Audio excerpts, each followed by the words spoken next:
Ada apa ini? Apa yang bisa bantu? Ya, ini kucing saya sakit, Pak Dokter. Oh, ini kucing, ini anaknya sama induknya? Ya, itu anak sama induknya, Pak Dokter. Yang sakit yang mana ini? Yang induknya? Yang Ya. induknya. Yo, mulai kapan sakitnya, Pak?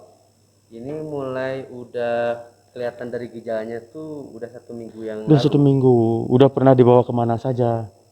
Kebetulan belum, Pak Belum Dokter. pernah. Oh, jadi ciri-cirinya kemarin ada 2 hari yang lalu kelihatannya seperti apa? Nafsu makannya gimana? Bagus nggak? Berkurang. Berkurang. Oh, iya, iya, iya. Oke. Terima kasih. Selanjutnya kita akan periksa apa penyakitnya dan sebagainya ya. Oke. Ya, silakan ditunggu, Pak. Mangga. Terima kasih, Ya. Pak Dokter. Ya, mangga. Ya, ini kebetulan kita dapat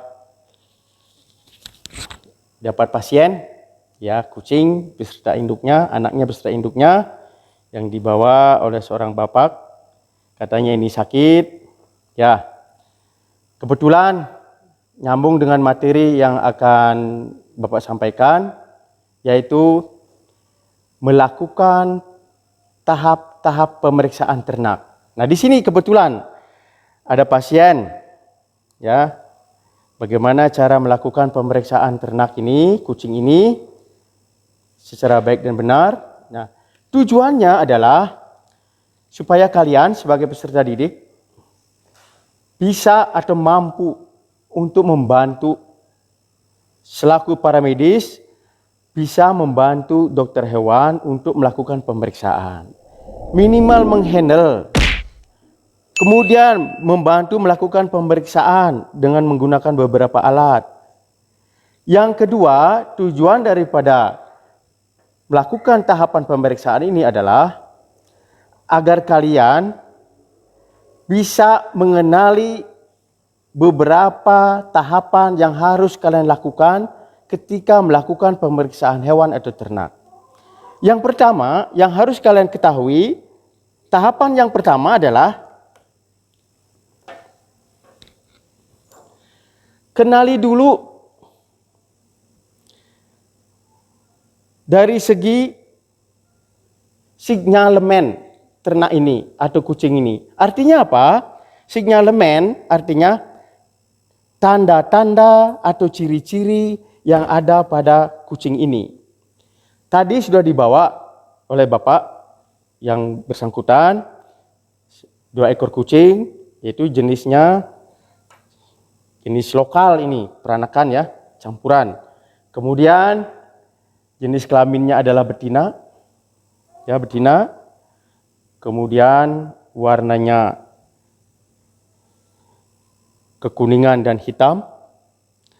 Ya, itu merupakan salah satu dari tahapan pemeriksaan hewan, yaitu sinyalemen.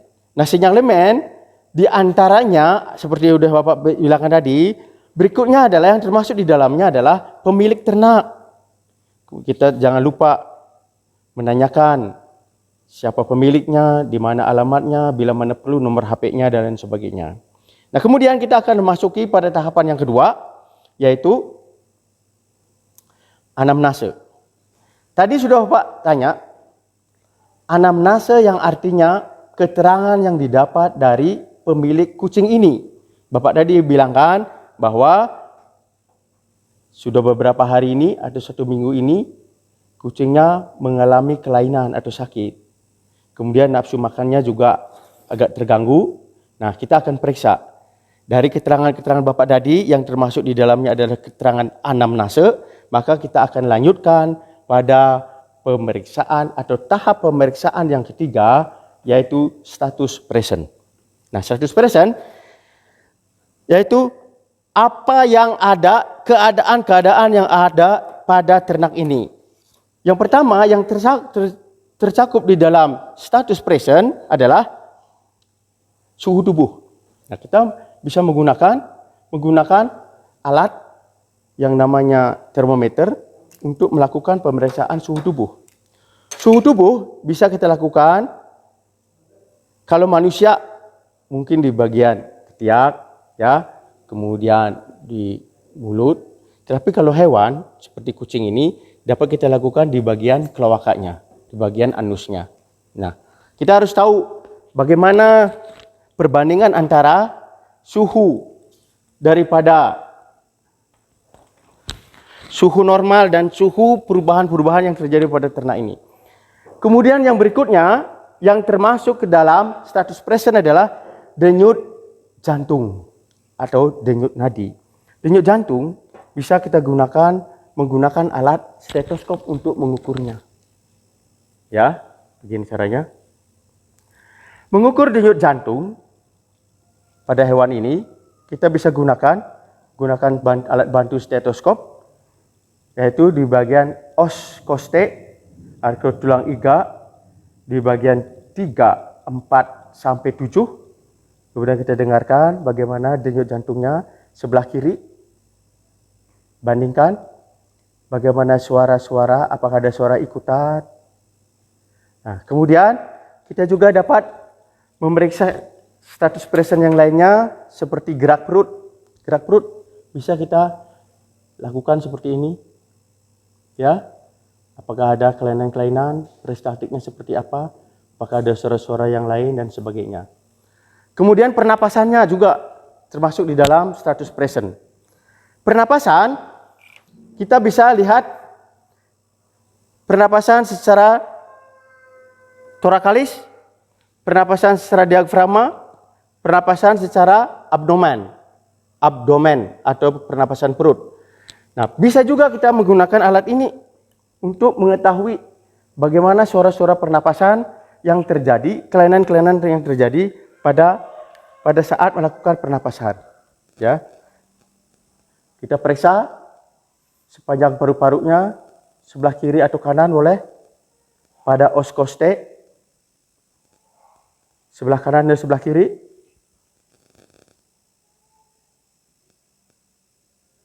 Nah, bisa juga kita lakukan pemeriksaan ternak, pernapasan, dengan menempatkan punggung telapak tangan kita di depan hidungnya. Ya, di depan hidungnya. Jadi kita akan ketahuan ya, apakah pernapasannya normal atau tidak. Kemudian kita bisa hitung. Ya, jangan terlalu dekat, kasih jarak supaya jangan terganggu. Nah, demikian. Tahapan yang berikutnya, tahapan yang keempat, yaitu keadaan umum. Keadaan umum, nanti kita akan lihat bagaimana cara bergeraknya kucing ini, bagaimana cara berjalannya, bagaimana cara berdirinya hewan ini, bagaimana cara berjalannya, apakah dia berjalan normal, apakah dia berjalan menapak pada salah satu sisi kakinya, atau apakah ketika berjalan ada rasa sakit. Kemudian kita lihat juga bagaimana cara makannya. Cara makannya kita pancingi dengan makanan. Apakah dia makan dengan cara bagus atau gimana? Kita coba. Ya. Bagaimana nafsu makannya? Nah, ini ternyata tidak ada nafsu makan. Ya.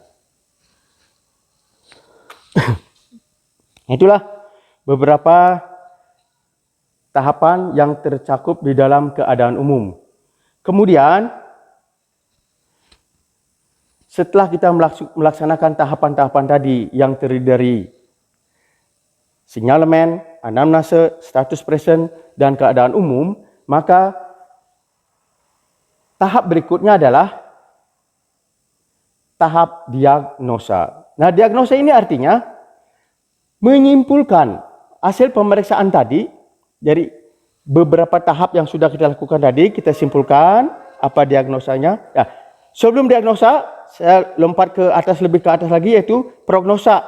Yang dimaksud dengan prognosa adalah bagaimana kita memperkirakan hewan ini setelah kita melakukan pemeriksaan. Kemungkinannya ada 3. Yang pertama adalah bisa sembuh, atau dalam istilah latinnya adalah fausta.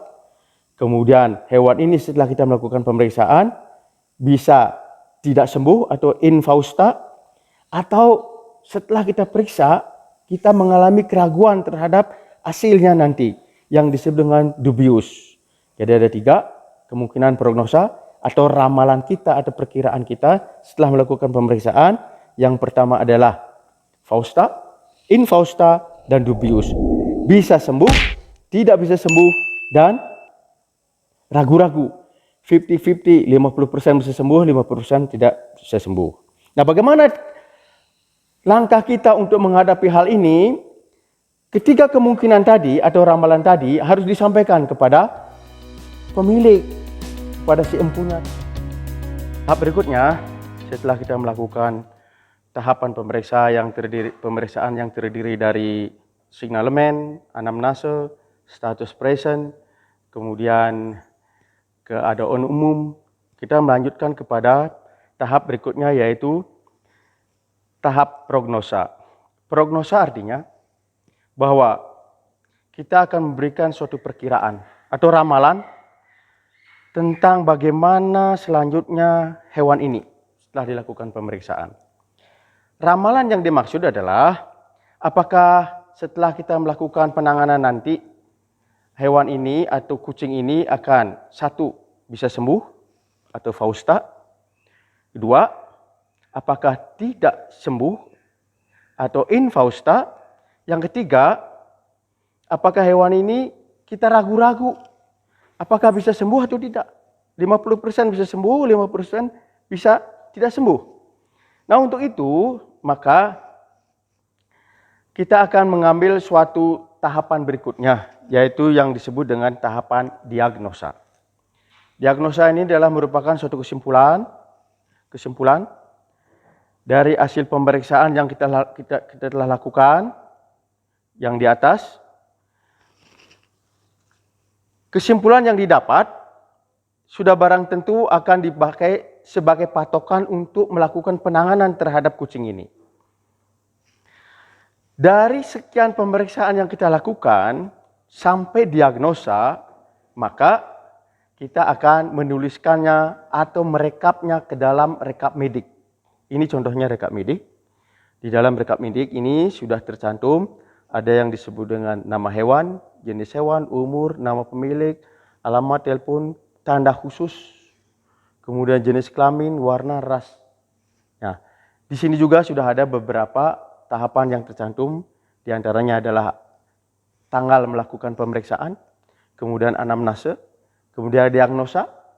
Diagnosa yang barusan kita bicarakan, yaitu merupakan kesimpulan dari hasil pemeriksaan. Kemudian setelah didapatkan suatu kesimpulan atau diagnosa, maka barulah kita melangkah pada tahap berikutnya, yaitu terapi. Namun ada kalanya ketika kita melakukan pemeriksaan, masih ada keraguan, benar nggak ya? Diagnosa yang saya lakukan ini penyakitnya A. Nah, untuk itu maka ada yang disebut dengan upaya-upaya untuk meyakinkan hasil diagnosa tersebut. Upayanya tersebut yang terdiri dari yang pertama adalah jika ada hewan atau ternak yang mati, maka kita lanjutkan dengan melakukan bedah bangkai. Lakukan pembedahan. Kita lihat apa yang terjadi atau perubahan apa yang terjadi pada tiap-tiap organ sesuai dengan hasil diagnosa.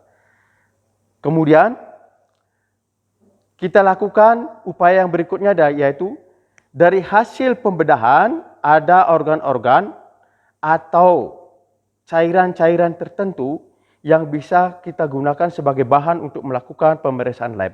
Inilah tahap untuk melakukan keyakinan kita dalam melakukan diagnosa penyakit. Yang pertama tadi adalah melakukan nekropsi atau bedah bangkai. Kedua, melakukan pemeriksaan lab dari organ atau cairan apa saja yang ada di dalamnya yang kita curigai. Yang ketiga adalah melakukan atau membandingkan gejala-gejala yang muncul pada gejala-gejala penyakit yang lainnya. Kita bandingkan mana yang lebih dominan dari hasil pemeriksaan yang kita dapatkan. Nah, itulah yang kita pakai sebagai diagnosa terakhir. Nah, setelah itu kita cantumkan di sini diagnosanya seperti apa. Kemudian kita cantumkan apa saja yang menjadi penanganannya atau terapinya. Nah, setelah itu baru kita terangkan kepada pemilik pasien bahwa kucing atau pasien ini akan kita lakukan langkah berikutnya. Apakah akan melakukan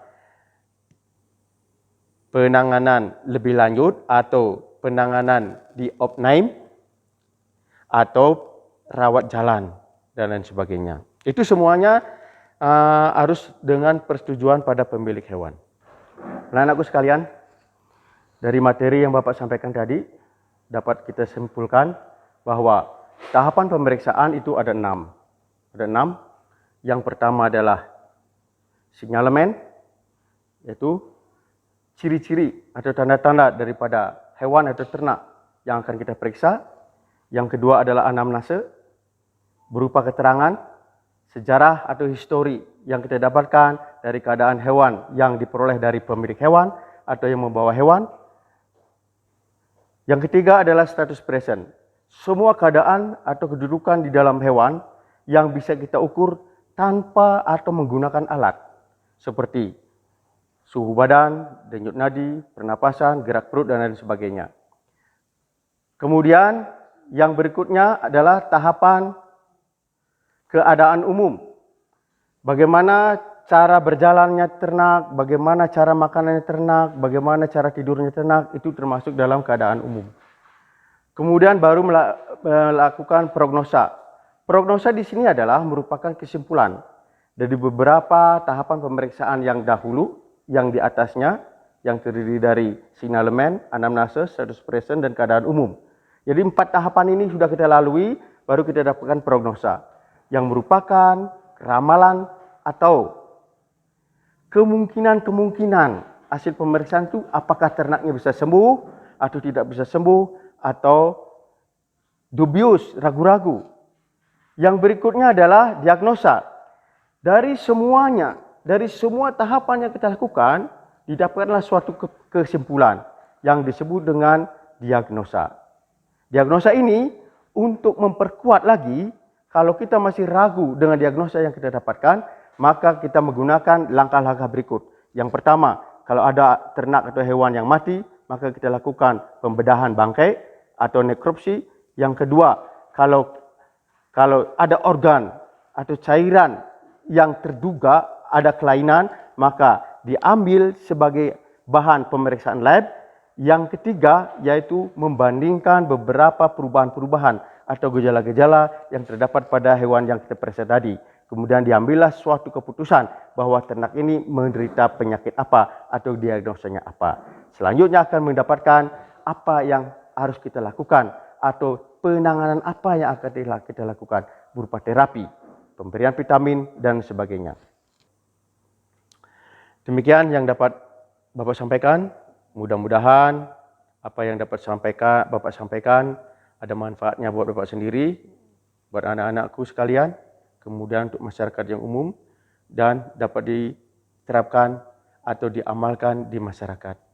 Pesan Bapak yang terakhir, jangan lupa di masa COVID ini, di masa pandemi COVID-19 ini, jangan lupa menggunakan 1, masker, 2, selalu mencuci tangan dengan menggunakan sabun atau bahan desinfektan. 3, menjaga jangan berkerumunan atau menjaga jarak. Yang keempat menurut Bapak adalah mengingatkan selalu sesama. Kalau ada yang lupa menggunakan masker, tolong diingatkan. Kalau lupa mencuci tangan, tolong diingatkan. Kalau lupa masih tetap melakukan kerumunan, untuk jangan melakukan kerumunan. Demikian saja yang dapat sampaikan. Yang Bapak sampaikan, mudah-mudahan Allah memberikan keridhaan dari Allah. Assalamualaikum warahmatullahi wabarakatuh. Jangan lupa like, comment, and subscribe pada channel di bawah ini. Sebanyak-banyaknya sehingga kami akan lebih kreatif lagi untuk menambahkan materi-materi berikutnya.